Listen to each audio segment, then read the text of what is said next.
Il y a également une autre information en provenance d'Israël ce matin, Clémence, c'est qu'à Haïfa, une raffinerie de pétrole a été ciblée et touchée par l'Iran. Et le problème de cette raffinerie, on s'y est rendu il y a quelques jours avec Mathieu Le Peignet, c'est que c'est la plus grande raffinerie de pétrole du pays, dans le grand port de Haïfa. Elle est en plein milieu d'habitations. Il y a plein d'habitations tout autour. Et le premier adjoint de la mairie nous avait expliqué il y a quelques jours que s'il y avait une frappe sur cette raffinerie, non seulement il y avait un énorme problème économique, mais il y avait surtout un problème de pollution.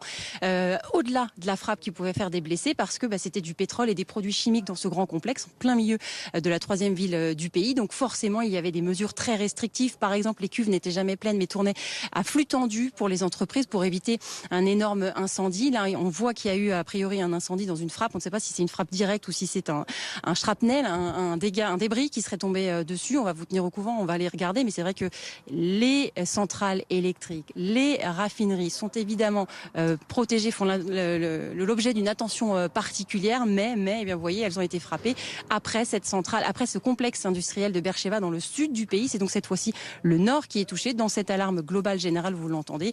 Et vous l'entendez aussi à Kiryat Shmona, du coup, les alarmes qui viennent du Liban et les répliques d'Israël, alors que nous sommes juste à côté de la mairie, complètement bunkerisée ici désormais.